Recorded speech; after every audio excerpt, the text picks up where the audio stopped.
So tonight's going to be a lot of fun. This is our second First Novel Friday, a new series that celebrates exciting and boundary-pushing fiction by debut novelists. The Center has an excellent track record of recognizing great new voices, and we hope that First Novel Friday will become your regular destination for discovering your next great read. So thank you to our members, our Center for Fiction members and their guests for joining us at the pre-event happy hour and helping us enjoy the full breadth of this series. Speaking of sort of social side, hanging out after the conversation, please stay, don't rush off. We will have book signings for all three of our novelists, and they'll just be right on the other side of the doors. An important way to support writers is to buy their books. So stop at the bookstore, grab your copies, grab a signature cocktail called The Departure, and talk to each other. That's part of the point of the Center for Fiction also, to have people in conversation with one another. So with no further ado, for programming notes, I'd like to introduce to the stage Melanie McNair, our curator and Center for Fiction's Senior Director of Public Programming. Melanie. Hello, everyone. Thank you so much for coming tonight. For the authors I'm about to introduce tonight is a major milestone on what is often a long journey filled with high points and low stretches, a lot of uncertainty, and just enough faith to keep showing up for the work. These three authors made it through this wilderness somehow. Somehow they made it through. And this is where the final step of the work will be done when you, readers, engage with the text. I'm thrilled tonight to introduce Sanam Mahloudji, author of The Persians, Roger Celestin, author of The Delicate Beast, and Justin Haynes, author of Ibis. Our moderator tonight is Melissa Broder, author of the novels Milkfed, The Pisces, and Death Valley. To know her work is to obsessively share it with everyone you meet.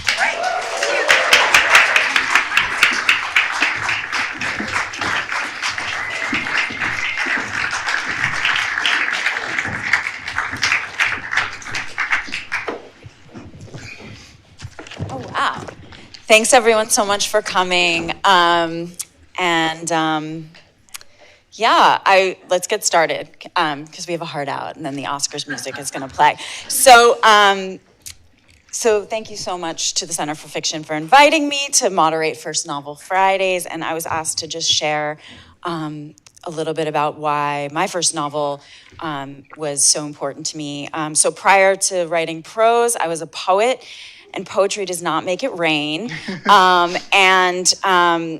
So I always carried my books to events around in a suitcase. And when I moved to Los Angeles, I stopped writing poems on the subway and started dictating in my car, and my line breaks disappeared. And I started writing prose, because you can't write poems on the 405. And I no longer had to carry my books in a suitcase, and I turned to the dark side, which is prose. And it was exciting to see that I could do that.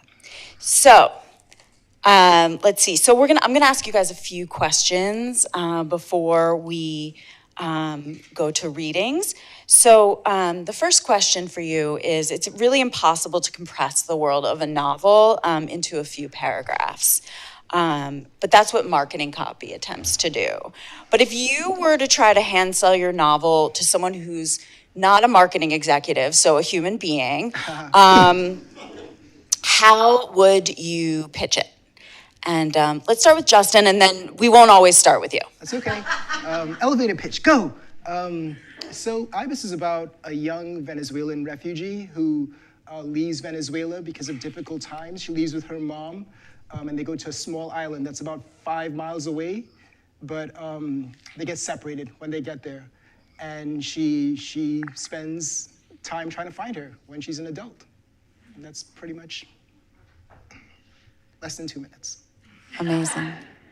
Okay, so 5 women in an Iranian family that once mattered grapple with who they are and who they want to be in an epic, tragic comedy that spans 70 years, traveling between the United States and Iran, exploring questions of love, family, money, art, and revolution.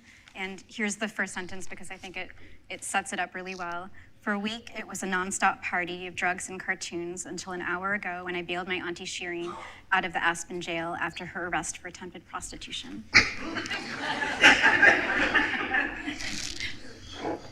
Thank you. So I'm selling Yeah. in a way to a human being, It could be like a soft sell. a soft sell. I'd say it's about how extreme violence experienced by a boy makes a certain kind of man in the world. How the past influences the future, as it were. It sounds trite, but I think it catches essentially what the novel's about. Extreme violence, the reverberations of it, and the kind of man that kind of violence produces. Thank you so much. I'm going to ask one more question, and then we're going to do some readings, and then we'll have many more questions. Why was this a book that you needed to write? You know, we often hear that writers write from their obsessions, you know, in order to have that fire to kick off. I see writing a book as like a long-term relationship, right? Like, it's good if it's like sexy in the beginning. It's probably not going to stay sexy the whole time. But what was it that really, like, what was that original fire? What compelled you to write? All Am I right. first again? Yeah, you're first again, and then we're switching. There we go. I trust you. I was telling a friend when I started writing this book, and we were sort of very, you know, we treat each other crappily because that's what friends do. And she's like, what is this book about? And before I could say anything, she's like, it better not be issues fiction. And I was like, let me tell you about this other book I'm working on. But I was back in Trinidad, and I keep reading these stories, right? Venezuelans are coming across, they're having a difficult time. English is not their native language, and terrible things happen. And I read this one story that talked about that women from the ages of, like, girls, from the ages of 15 to like 38, about 25 of them were found in a house and were being used as prostitutes. But the thing that really, as if that's not bad enough, when the police special forces showed up, the front of the building had been made to look like a police station. So the special police was like, what, are we in the right place? And there were so many stories like that. And you know, I grew up with women, 2 sisters and a mom, and I just try to think of what that would have been like if any of them had been in that situation. And that was kind of the seed for it, the germ for it. Okay, so when I started writing fiction as an adult, it was around 2010, and I was writing short stories exclusively. And for years, I wrote stories and had no intention really of writing a novel. It was not, I was a union side labor lawyer, and so for me, fiction was play and fun, and it wasn't a career move. And something about the idea of writing a novel felt very much to me like that's a career move. So I was writing short stories, and and often they'd be inspired by just like a line of dialogue or one little thing, and I'd take that to the very end, and that would be a story. But I wrote this story started around 2017 called Auntie Shireen, and it was published in McSweeney's. And it was the first time that I'd written a story where I felt like 15 pages wasn't enough. And I thought that I wanted to know more about these characters. I wanted to know everything about them. I wanted to know what their problem was. I wanted to know why they were acting this way more than what I'd explored in the story. Like, and I realized that the reason I did was that I had kind of opened up this whole world with these people, and I needed to go. I was born in Iran, and it was I needed to go back in time, and I needed to explore their history, and so And all these sort of like images started popping up into my head. So beyond the characters in that first story that make up basically the first chapter of this book in an edited form, I had this idea, I had this vision of this one family member driving in Iran in the 1960s, pulling up to her children's school, speeding, a cigarette dangling out of her, the side of the car, and just like almost running people over. And I just thought, like, well, okay, I think that's Elizabeth. I think that's the mother. That's the matriarch. And just things kind of started happening. And I think as a short story writer, I sort of just started experimenting with little. I thought I was writing little stories, and I mean, but like I was tricking myself into writing something longer. But as I was doing it, eventually I realized, okay, this is actually a novel and it's not short stories, and that's how I started. So much for those who aren't writers in the audience. Most of writing is tricking yourself. So it's the book one felt one had to write, right? That's the question. I think what our three novels have in common is that, to a great extent, they're autobiographical. To a certain extent, they're inspired by autobiography, even though clearly they're fiction. And the place where 2/3 of The Delicate Beast takes place is called the Tropical Republic, but because I wanted it to be possibly many other places besides the place where I was born and grew up, which is Haiti. And I always felt that there was something Baroque in the sense of extreme and gold and blood and history mixed with diamonds and slavery and stories, that there was something about the place where I grew up that was begging to be turned into fiction. But it took me a long time to do it. But I think that time, we can talk about that later maybe. The reason why it took so long is that I was looking for my own voice to tell that story, not to be limited by autobiography. So it took me a while to find the voice that enabled me to tell the story without being bogged down by my own biography. Does that make sense? It does make sense. Thank you. Yeah, it can take a while sometimes, I think, to process, you know, things from the past. And I think a lot of times it does start with an image, you know, or like a news story or a happening, right? It's that seed. So now we are going to read, and our order is Roger. Oh, I go first. You're first, then Justin, and then Sanam. Okay. First. Not first. That's just... Where? Here.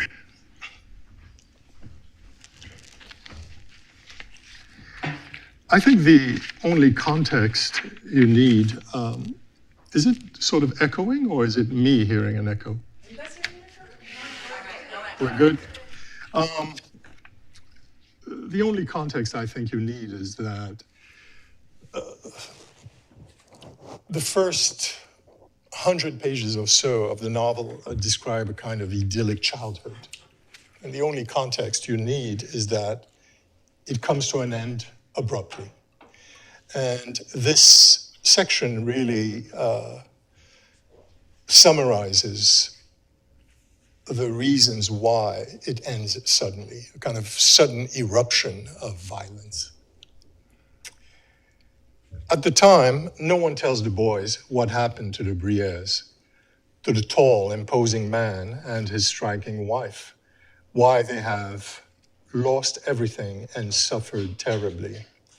The boys are able to gather the story in increments from listening to Les Conversations des Adultes over the following days and weeks, as the schools open again, as the street vendors and the crowds of people reappear. They put the story together from accounts and conversations after they've left the Tropical Republic, whispered, even in the warm safety of the 5th floor of some building in the Bronx, or of a house on a tree-lined street in Queens, in the safety of distance, of being far from there. old enough to bleed, old enough to be slaughtered. Briere had been a classmate of their father at the military academy. His wife was an old friend of their mother. They had all attended many of the same gatherings over the years. On the day of the whistle blow in the sun-drenched schoolyard, the jeeps and the cars stop in front of the Briere house in one of the old neighborhoods of the capital.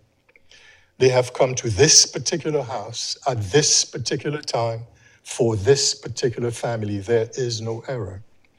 Some of the men are posted in the street. Others are told to stand guard on the old stone walls, armed and bristling shadows against the bright sky. The rest enter the garden and head for the house. Like so many others, Briere and his wife are in hiding that day. They too, like the boy's father, have been told, "What are you doing here? Don't you know what's going on? They're going into houses. They're killing everywhere. You need to leave now." The Brieres had quickly left wherever they were, like so many former officers of the army of the Tropical Republic. 2 maids and a gardener are shot down by the first men to come through the wrought iron gate of the Briere house. The men then spread quickly and slowly, like figures in a dream. They are now beyond the veranda and inside the house. Briere's father is picked up in his wheelchair and thrown out of one of the bedroom windows on the house's second floor. He lies still and broken on flagstones among almonds and leaves brought down by his fall through the trees below. Downstairs, the Briere's newborn baby is wrenched from his grandmother's tight embrace. The old woman's feeble arms unfastened by other quick and sinewy arms and hands. She's told to join her husband. She's taken upstairs and pushed out the same window. The boys would hear stories about the Briere baby never being seen again, about strange and violent rituals in the white presidential palace. Withdrawing his finger from the undressed adolescent daughter whose throat has been slit, one of the sharply dressed men says, "Gentlemen, she was a virgin." Another one adds, "Old enough to bleed, old enough to be slaughtered." The house is burned down. They leave.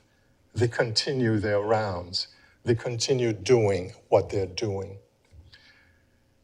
For the boy, beyond everything else that happened and could have happened on that day, what happened at the Briere house would be more encompassing, more tenacious than everything else he has witnessed or assembled, even if throughout the years that followed, he would keep the men's visit to the Briere house, like all the other visits to all these other houses, deeply buried, and decades later, when time of exile will have almost become just words, ludicrous even, when what happened at the Briere house on that day of the whistle blow and the sun-drenched yard, when the things that these men had done in that house, to the people in that house, to the old man, his wife, to the young woman who was found old enough to bleed and old enough to be slaughtered, what had been done especially to her, but also to the gardener and to the 2 maids who were the first victims as these men were entering the house's garden,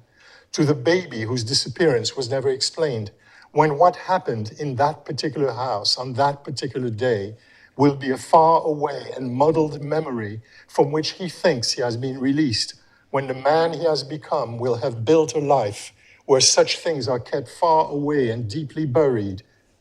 What occurred in the Briere house that day would rise like a lone figure in a deserted landscape, appearing once again above all the brutal but leveled memories of that day.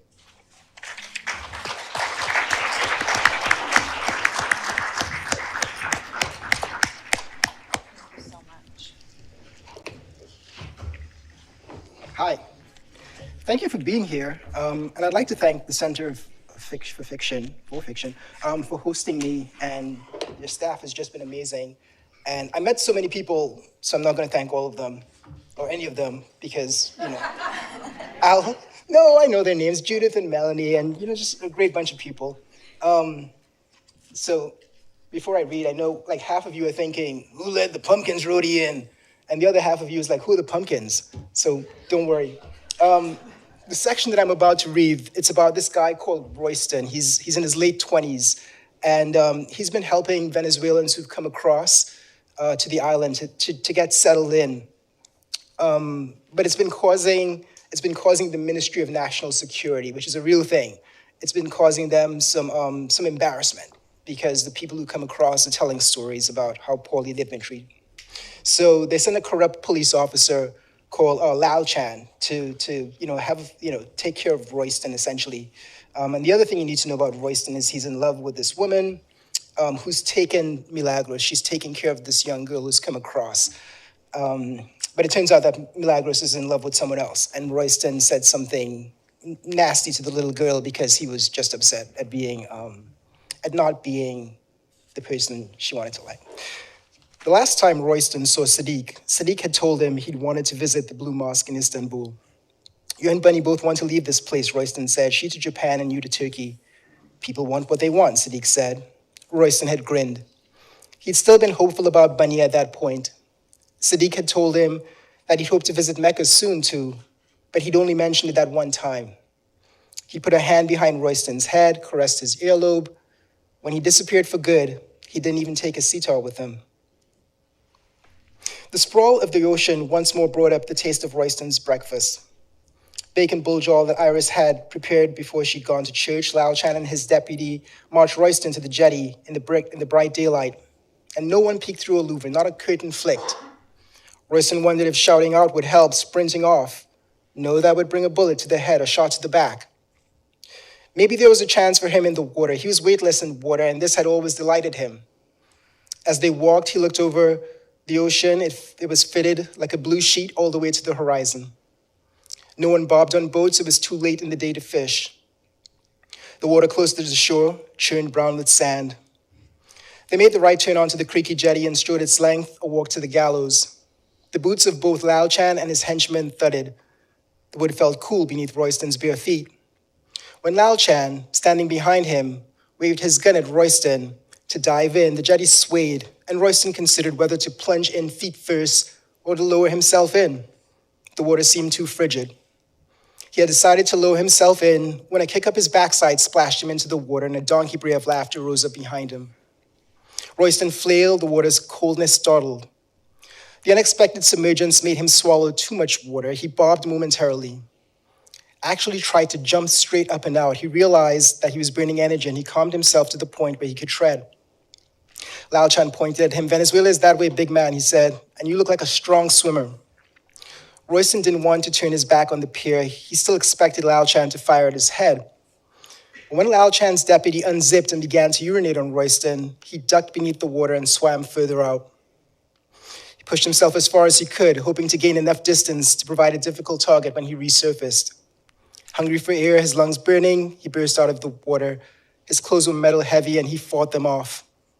He had figured at first that Lao Chan had just meant to scare him, that if he really wanted him dead, he and his deputy would have bundled him into the back of Lao Chan's jeep and executed him and sunk him into the river beside the mangrove with the foreign reporter in the memory of Catherine the Great Disemboweler. But now he realized Lao Chan's plan was always to tire him until he drowned. A simple crime, no evidence of foul play. He'd wash up on the beach and Iris would wail. He paddled out. When he was 5 or 6 years old, Royston's father, Brigand, had taught him to swim, saying it was the first thing an islander should learn. And then a year later, Brigand disappeared. So many people vanished from New Felicities: Sadiq, Catherine the Great Disemboweler, the foreign reporter, some more easy to locate than others. Royston swallowed more water. The undercurrent was strong, his legs weary, the soul terrorized his eyes. Lao Chan and his goon eyed him from the jetty, barracudas on land. The gull seemed to have been floating on the water long before Royston grew aware of it, but now Royston noticed it at its weariest. His chest hurt, the water as heavy as a dentist's lead vest. He'd been in the water for close to 30 minutes then. He tried to swim out and around the rocky outcrop to the next beach, but the undercurrent kept carrying him out. "How's it going, fatty bully?" the gull asked, and he recognized the gull's voice, knew that it was Mark II's sister, Stacy. "Hello, Stacy Seagull," Royston said, accidentally gulping water. His legs grew tired of treading. "Not a seagull," she said, "a pelican. A smart fella like you should know the difference." She momentarily ducked her head to her chest. "How's tricks?" "I'm tired," Royston said. "'Cause you're a fatty bully," Stacy the pelican laughed. Are you going to help me, Royston asked. His legs felt like ropes were tied to them and someone beneath the surface was tugging him down. You'll be all right, big man, the pelican said. You helped plenty of people, but you're not a martyr. Then off it flew. Onward, thought Royston, swallowing more water, feeling himself going under. The boat's engine cut off as it putted over to Royston, Bob beside him. First, Royston thought that Peter called Peter and Sadiq had come to rescue him, but it was Mickey and a grinning Mark II. You all right, big man? Mickey asked him as he reached over into the water and helped pull him in. Damn it, Huey, you're big as a house. Here was Bunny's new sweetie, red-eyed with thinning hair and his lazy eye. What did Milagros see in him? Mark II wrapped a blanket around Royston's shoulders. You all right? Mickey asked again. Royston only thumbed the corner of his mouth. While in the water, he'd wanted Sadiq to come to him. Bird, fish, it didn't matter in what form. Tell him where he was, where he'd been. Say that everything was okay. Tell him how splendid the blue mosque had been. Sometimes people just left, and Royston followed a fish that swam beneath the water, while Mark II kept grinning at him. Royston was sorry about what he'd said to Milagros when she was with Bunny. Later, he would write her a letter of apology and store it on a flash drive, since he was sure she would immediately discard a letter written on paper. A flash drive seemed more substantial, as if there was something worth holding on to, but it wasn't enough. He needed to do more. The little girl was the same as a cloud cover, the odd rain that fell when the sun still shone. She was the village's fate, always moving, always changing.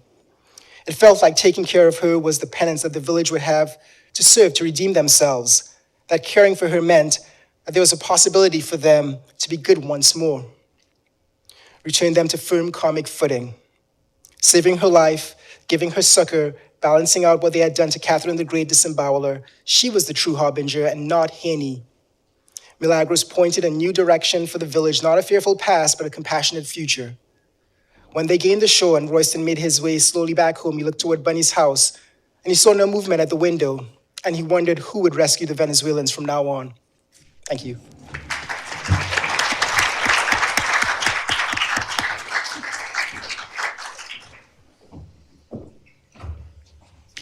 Thank you. Am I speaking into this? And yeah, okay. Thank you, everyone, for being here. Thank you to the Center for Fiction. I just wanted to make a quick little comment. Roger was speaking kindly about our books, and I'd like to say that although I think in a way all art is autobiography, or all fiction might be in some way autobiography, I wasn't the impulse for writing this, and I think the beginnings of this weren't based in telling my autobiography. So I think that the passage that I'm sharing tonight is something, I hope that I've included the range of human emotion in this book, but the passage I'm sharing for tonight, I think is on the more humorous end of things. Okay. I knew she hated me and was going to make me suffer in that damn room, and I welcomed it. Oh, sorry, let me set this up, sorry. So Auntie Shireen, the character that I introduced, or I read a sentence from the very beginning. She has been arrested in Aspen, Colorado, actually, for attempted prostitution on vacation with her family on an annual vacation. And she gets arrested for basically, she's flirting with a cop at a nightclub. And in this scene, she lives in Houston, but she's just 2 weeks after this arrest, for which she has a court date set up later in a couple months. She decides to make a trip to New York, and she shacks up with her niece, Bita, who's the person who bailed her out of jail in Aspen. And she's on this kind of half-baked plan to somehow restore her grand family name. And so she's living with her niece's apartment. She's a lawyer. She's sort of lost, and she has.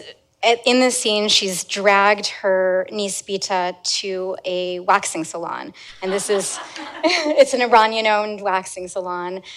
And she's actually right now she's on her way to getting a bikini wax. I knew she hated me so that's who that is. That's the waxer. I knew she hated me and was going to make me suffer in that damn room, and I welcomed it. I deserved it. Why not, know-it-all diva that I am? You think I don't know that about myself? Ha! Of course I do. And I was thinking, yes, give it to me, make me suffer, rip my skin to shreds, just leave it hairless, baby. Maybe it'll help me forget all this shit for an hour. I stood up, straightened my clothes, and motioned to Bita. Bita, you come with me, I said. I'm good. Absolutely not, I said. Come, spend time with Auntie. Call it female bonding. Remember that? I didn't fly all the way from Houston to be neglected. I smiled. I know your mommy took you with her every time. You begged her to take you. We can pretend. I'll be your mommy. You know, I had no girl to do that with. Auntie, stop. But she followed me into the white box of her room like I knew she would. Why can't they make these rooms more pleasing? Nail up a bit of art, something French with a little class, a Degas print, a ballerina. I looked around. White table, dirty towel with old brown wax stains, yellowing 2003 calendar from a car repair shop, a large close-up of a motor. Ugh, these mechanics were everywhere. Dead wall clock. She wasn't even trying. The magazine rack was empty except for some junkie-free newsletters. I brought my own towel, I said, and shoved one of Bita's bath towels into Zora's hands. I folded up the paper bag and stuck it in my shopper. I'm not catching lice or God knows what other little creatures lurk in these crevices. Zora shook her head. No, I can't accept that, Shireen June. We sterilize everything, the tools, bed, towels, everything. So we aren't the Four Seasons, but you won't get a better wax anywhere west of the Karun River, she laughed. I laughed back, but kept my towel arm extended. She looked at the towel like it had rabies, even though it was perfect, clean, 100% finest Turkish cotton. I waved it in her face while giving her my death stare. Fine, my God. She put her hands up in surrender. You have to demand what you want with people. It's the only way. I stripped and tossed Bita the pile of clothes, my La Perla, my bag. Bita, don't get my shirt wrinkled. Spread it out over you and don't move. She sat there, now adorned in my finery, and went back to her magazine. I lay down naked, the way I love to be. I've never been shy with my body, thanks to all the poking and prodding and judging Mommy did when I was a little girl. I never got away from her watchful eye. You have a good body, you put it on display, but be careful. You are sensuous, use it, but just to get your way, what you want from them. She didn't say any of this outright, of course. I watched how she moved, dressed, spoke to men. Even in the Islamic Republic, many of the women I know do this still, just indoors. Outside, it's done with the eyes. Here in America, forget it. No one uses their eyes. To think all that time she was using her body to have sex with a chauffeur, I clasped my hands. Okay, my dear Zora, do my bikini, but properly. I don't want anything crooked, and I don't want to look like a 6-year-old. Zora nodded. No, I don't do those kind of waxes. It's against our policy. She made an abrupt X with her pointer fingers, cheap gold bangles jingling. Policy, I said. We do high back, low back, rectangle, V-strip, airstrip, but we never do full Monty. Nacher, we are 110% against. Fully opposed. See? She pointed to a poster hung up in the corner. Cartoon sketches of different waxes in a grid, with a red circle and line through a large bare pussy in the large center square. This is your menu, Khanum. Read it and weep. She snapped her chewing gum. What is this? Baskins and Robbins? 31 flavors, I said, sitting up. What should I get, Bita? Something curvy with squiggles? You mean sprinkles? Bita smiled. Zora picked up a stack of white muslin cloths and fanned them in my face. I swatted her away. Stop that right now. Enough, Zora John. Pussy can't be that complex. We all laughed. We were having fun. Hope, Shireen John, lie down and I'll give you something you'll remember and he will never forget. Okay, enough. You're like a used car salesman, I said, as I lay down and willed my eyes shut, sucking in the smell of hot honey wax. Then what's the used car in this scenario? Bita cackled.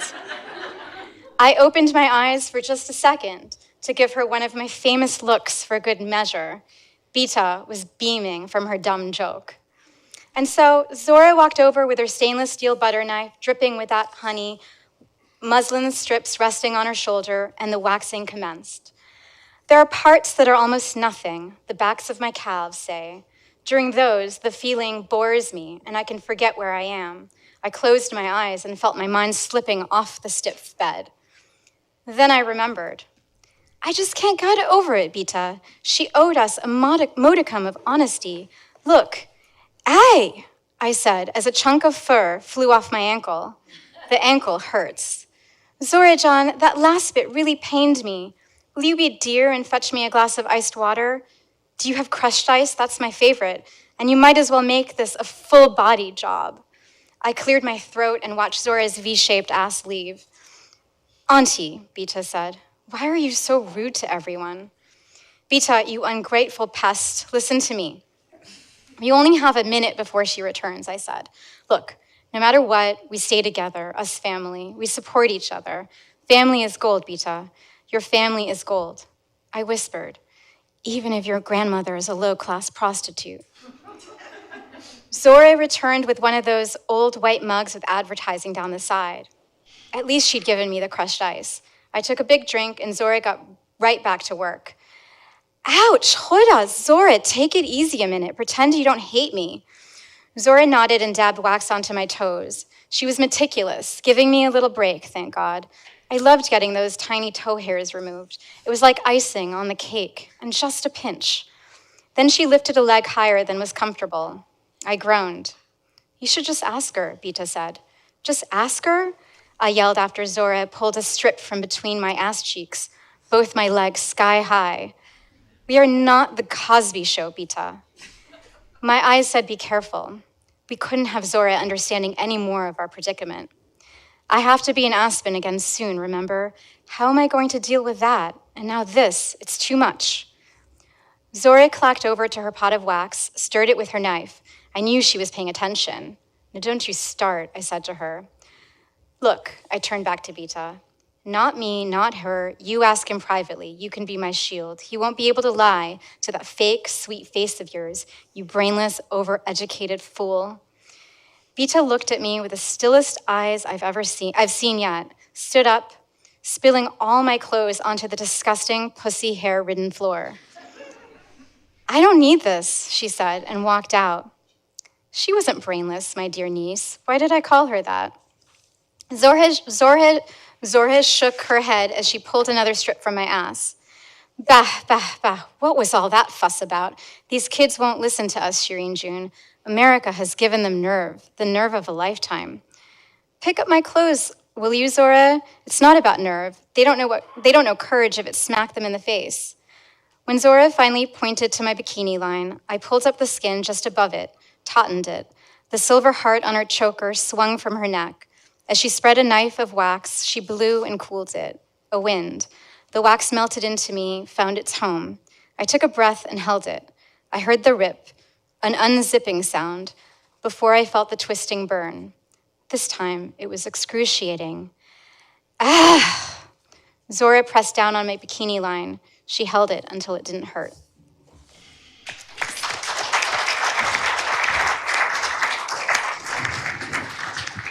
Thank you so much. You know, I've heard it said that there's no map of the vagina because every vagina is never the same twice. I've actually never heard that said. Thank you all so much. You know, we were talking backstage about the question of whether one has to suffer to make art. And Roger was saying that that's kind of a new concept, and we thought he meant new, like 1980s, because I was like, Baudelaire suffered, and he's like, no, I'm talking about Sophocles.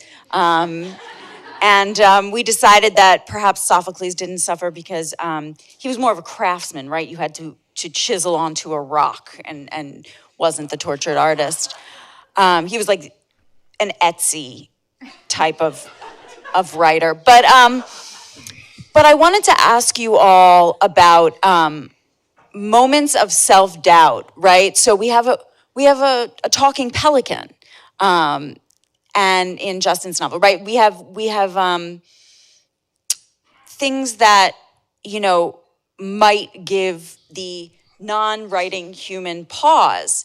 I know that with my book, Death Valley, I have a magical cactus where a woman goes inside and encounters her deceased father and her sick husband as children. And when I was telling an artist friend about that, when I just had the seed of an idea, I was like, it's like a magic cactus and you like hang out with your dead family. And she was like, right. So, there can be those moments of doubt. So I wanted to ask if there was any moment where you were like, uh-oh. So Roger, let's start with you. Well, my answer is very brief. I never had any doubt. The Sophocles of the bunch. No, I mean that once I got started, there was really no doubt. I mean, the usual technical stuff, right? When you don't quite see where the story's going. But I never had any doubt about what? About finishing? About the story? No, I'm sorry if it sounds arrogant, but there was no doubt. The difficult part was to get started. Yeah. Thank you. No, it doesn't sound arrogant. You're just blessed. Okay. Well, maybe I misunderstood the question, as to the kind of doubt you meant. Did I? Well, one thing that's interesting, when you have this idea of writing a novel and there's the seed, you don't think about like the ligaments, and you have to write a lot of these ligaments because a novel's like a marathon, not to mix metaphors, but, and there's these, you find yourself writing a part and it's like, I did not imagine this when I had my grand idea. So that's for me always like annoying. Oh, yeah, the technical part, yes, but there are things that you figure out, right, as opposed to a major doubt about the entire project. That I never really experienced. So no overarching existential agita. No, again, at the risk of sounding arrogant, no. No, not at all. Okay, so less Baudelaire, more Sophocles. Sanam. Yeah, me neither. I'm just kidding. No. So when magical cactus, talking pelican, I think I understand that very much because I think a lot of my process involves what I've been learning is I have this idea that pops into my head and it just feels ridiculous and absurd. And I think maybe it's sort of I have like my brain that lives in this world that wants to do the right thing, it's just these things pop into my head. And I think that's where I'm playing. And those are the things that I can't really forget. And I need to follow down those windy roads to see where they come out. So I think that's where a lot of, I think, my fiction comes from is letting myself play like that. But in terms of, did I have doubts? I mean, I had never written a book before. So, and I decided to write a book I happened to be writing a book that was told in 5 points of view. And at some point along that road, I was like, what are you doing? Like, why didn't you, and like 70 years in different countries and time period, or I said that already, but, and at some point it was kind of like, wouldn't it have been easier if you picked a week in the life of one person and just been in that one head, like, and then ended at the end of the week?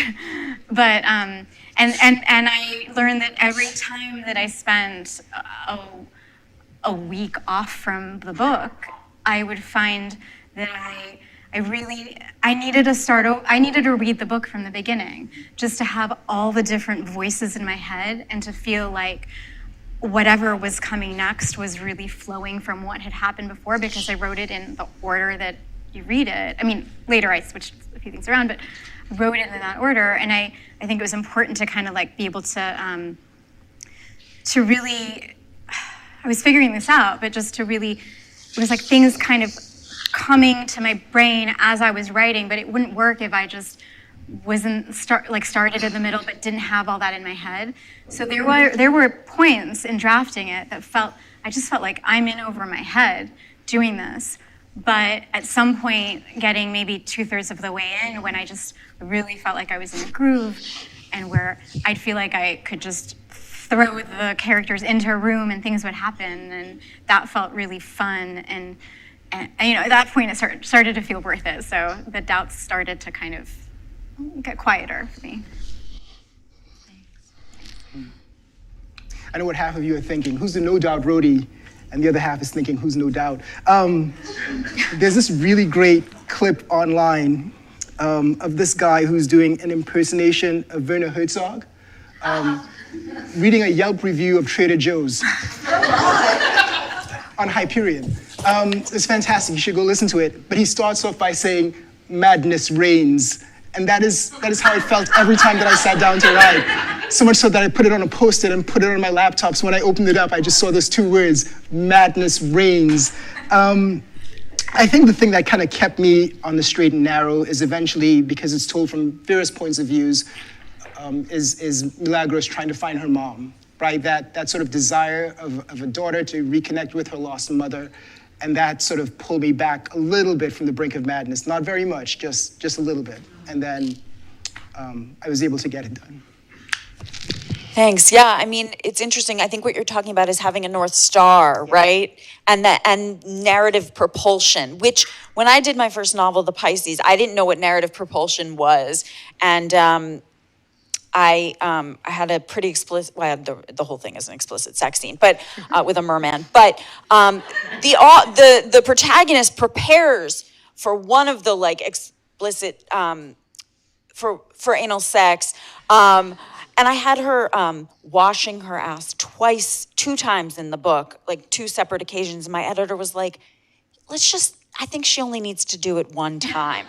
And that contributed to the propulsion, was taking away one of the cleansings. So, and I think we learn from our editors, we learn how to work with an editor, right, as time goes on. But I wanted to find out what other resources you all used along the way. So did you have a writing group, mentor, fellowship, the MFA program? Yeah, and let's start with you, Dan. I'll sound less arrogant.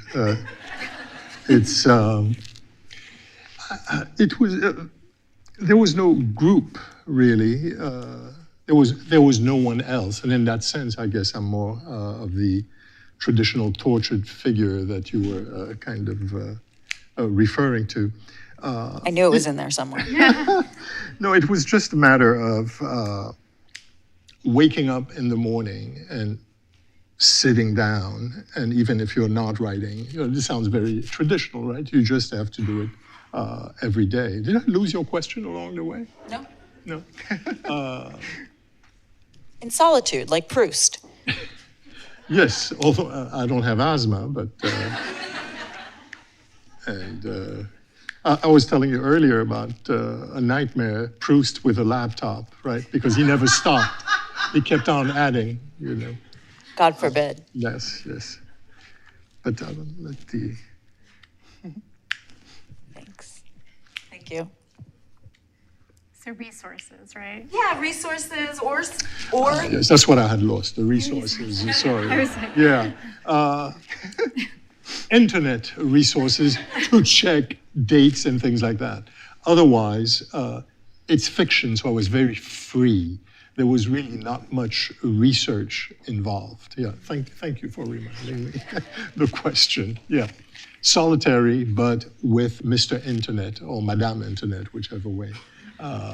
Yeah, it's just so comforting to have, and now with AI, right?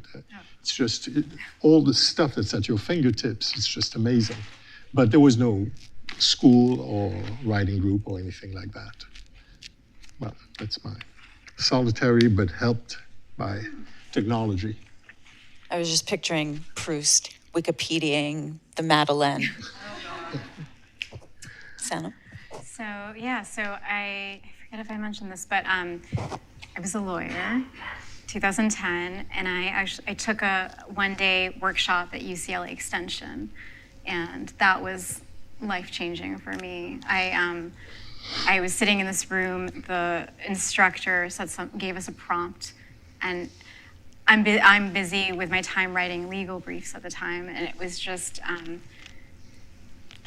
the freedom to put anything onto the page was something, like I was shaking in my seat, and I ended up taking a few more classes with that group with UCLA Extension, and and then from that, there was I got along with a few of the people that I met through that, and so we started a writing group, and not to sound arrogant, but we called it GWA, which stood for the Greatest Writers of America.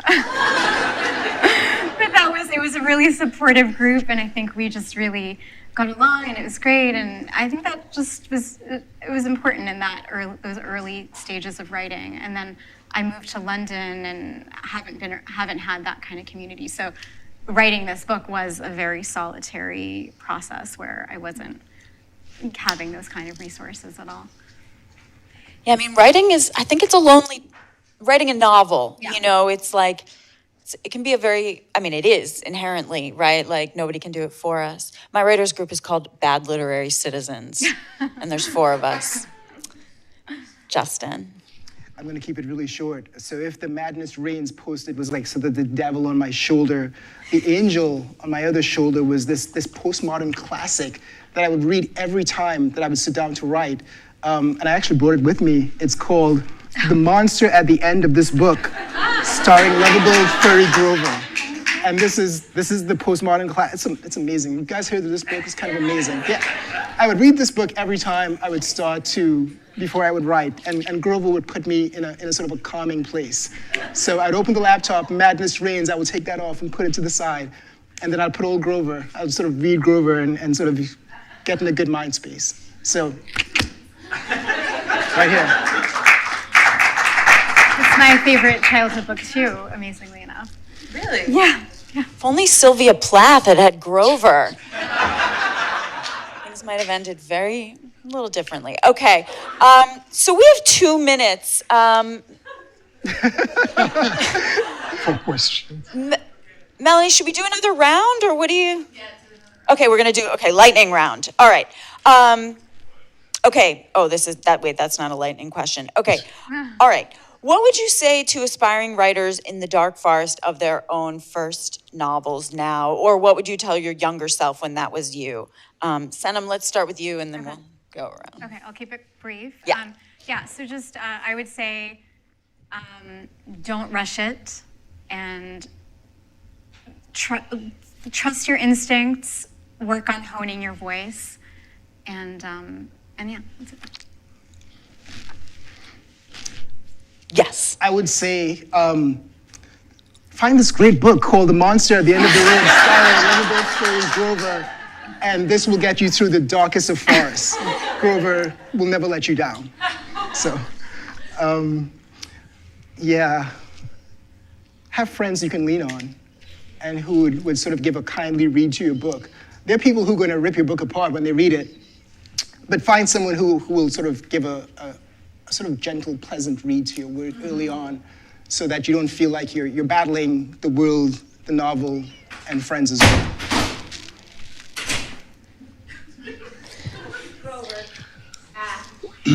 I would say, have no doubt, the only difficulties are technical. Keep on going. You do have to keep going. It's true. And a friend who is Moroccan, we share this saying, believe in Allah, but tie your camel.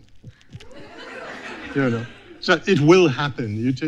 Because earlier, when I seemed very arrogant, when I said there were no difficulties, I really believe, for me anyway, that it's not existential. It's really technical, how you move characters from one room to the other or whatever, And I guess I was helped for teaching literature all these years, having all of these comrades called Homer, Proust, Joyce, etc., to help you. But I agree 110%. Readers that you trust, And I was very lucky after a certain round of readers that I trusted to find a great, great, great editor, Erica Goldman, and I think that kind of reader is what we all need. Definitely. I think with the muse, it's like, it's sort of like a ship. It's like, the muse is like, you row, I'll steer, right? But you have to row. So All right. Well, thank you all so much for coming. I lost my place. Let's see. Okay. Thank you to the Center for Fiction. Thank you to Justin, Sanam, and Roger. Congratulations on your first novel.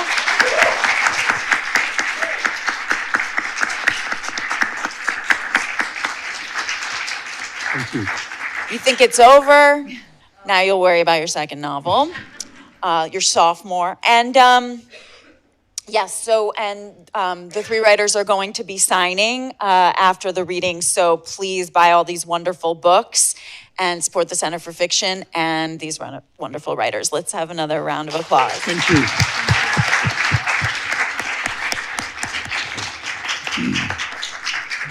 So yes, please do all of that. And also come back next month. Our next First Novel Friday will feature Good Girl by Aria Aber, Optical Practical Training by Shubha Sunder, and Sky Daddy by Kate Folk. All right, we'll see you guys next month. Stick around, talk to our authors.